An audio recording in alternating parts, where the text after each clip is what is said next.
घड़ी की सुई 8:29 पर अटकी हुई थी और मैं पसीने से तरबतर अपने कमरे में बैठा हुआ था। बाहर भेड़ियों के रोने की आवाज आ रही थी जो इस खामोशी को और भी डरावना बना रही थी। मेरा पूरा शरीर कांप रहा था और मेरी आंखें दरवाजे पर गड़ी हुई थी। मुझे पता था कि अब बस 1 मिनट बचा है और फिर वो खेल शुरू हो जाएगा। ये सब 1 महीने पहले शुरू हुआ था, जब मैं अपने नाना जी के गांव गया था। एक ऐसा गांव जिसके बारे में कोई बात नहीं करता। गांव के बाहर एक पुराना पीपल का पेड़ था जिसके बारे में कहा जाता था कि शाम के बाद वहां कोई नहीं जाता।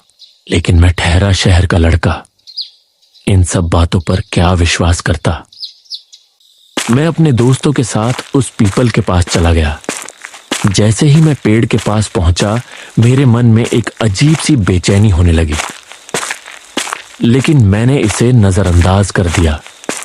तभी मेरे दोस्त ने कहा, यार, यहां तो कुछ भी नहीं है, चलो वापस चलते हैं। अरे थोड़ा रुको तो सही, कुछ तो अजीब होगा। तभी मैंने देखा कि पेड़ के नीचे एक काला धागा पड़ा हुआ था। मैंने सोचा कि यह किसी बच्चे का होगा और उसे उठा लिया। जैसे ही मैंने उसे उठाया, मुझे लगा कि जैसे किसी ने मेरा हाथ पकड़ लिया हो। मैंने डर के मारे उस धागे को फेंक दिया और हम सब वहां से भाग गए। जब मैं घर पहुंचा तो मेरी नानी ने मेरे हाथ में कुछ देखा और पूछा, ये क्या है? मैंने देखा कि मेरे हाथ में वही काला धागा था जिसे मैंने फेंक दिया था। मैं हैरान था। मैंने अपनी नानी को सब कुछ बता दिया। नानी का चेहरा डर से पीला पड़ गया। उन्होंने कहा, ये तुमने क्या कर दिया? ये तो वो धागा है जिससे शैतान का खेल खेला जाता है। मैंने पूछा, शैतान का खेल? ये क्या होता है? नानी ने बताया, ये एक ऐसा खेल है जिसे रात 8:30 बजे से 9 बजे तक खेला जाता है। जो भी इस धागे को उठाता है, शैतान उसकी आत्मा को अपने पास बुलाता है, और अगर तुम 9 बजे तक बच गए तो तुम जीत जाओगे, वरना क्या नानी? वरना शैतान तुम्हारी आत्मा को हमेशा के लिए अपने पास रख लेगा। मैं बहुत डर गया।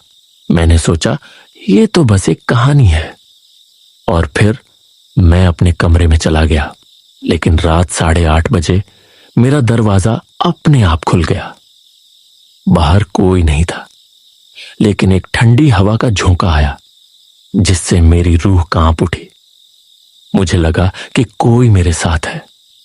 मैं चुपचाप अपने कमरे में बैठा रहा।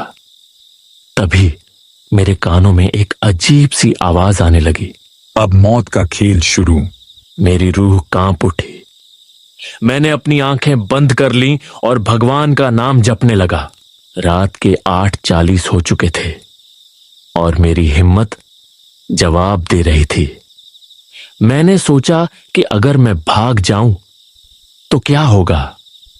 मैं हिम्मत करके अपने कमरे से बाहर निकला और मैंने देखा कि मेरे घर के हर कोने में अंधेरा छाया हुआ है।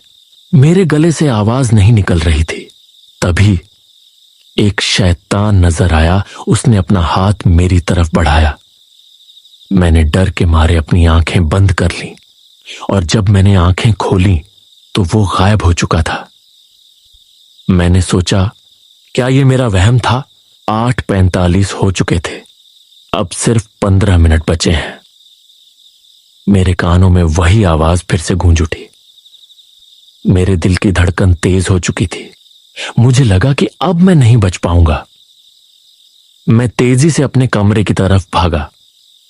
मैंने सोचा, अगर मैं 9 बजे तक अपने कमरे में छिपा रहूं तो मैं बच जाऊंगा।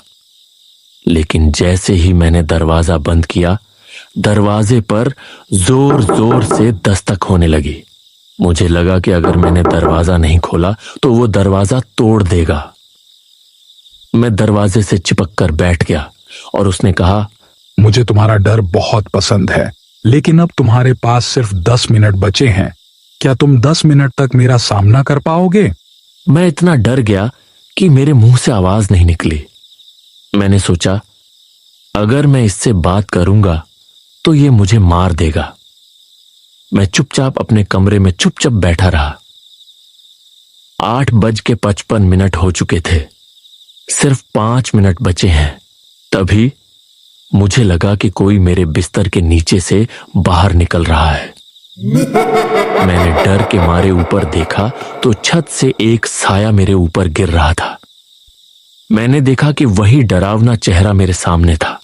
उसने कहा, मैं तुम्हें बहुत पहले से देख रहा हूं और अब मैं तुम्हें अपने साथ ले जाऊंगा।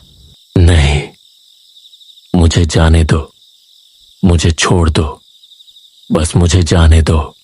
तभी मुझे याद आया कि मेरी नानी ने मुझसे कहा था, अगर तुम शैतान को हराना चाहते हो तो तुम्हें उससे बिना डरे बात करनी होगी। मैंने अपनी हिम्मत को इकट्ठा किया और कहा, मैं तुमसे नहीं डरता। शैतान हंसने लगा। तुम मुझसे नहीं डरते? ये तो सबसे बड़ा झूठ है।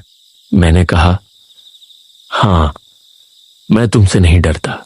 तुम मेरे साथ कुछ नहीं कर सकते। तभी शैतान की सूरत बदलने लगी और वो धीरे धीरे गायब होने लगा। और जैसे ही 9 बजे शैतान गायब हो गया और मैं अपने कमरे में पड़ा रहा। मेरी नानी मेरे कमरे में आई और उन्होंने कहा, तुमने उसे हरा दिया। तुम बहुत बहादुर हो। मेरे आंखों में आंसू आ गए और मैंने फैसला किया कि मैं कभी भी किसी भी डरावनी जगह पर नहीं जाऊंगा। आज भी जब घड़ी में 8 बजते हैं तो मेरे शरीर में डर पैदा हो जाता है और मुझे लगता है कि जैसे कोई मेरे आसपास है।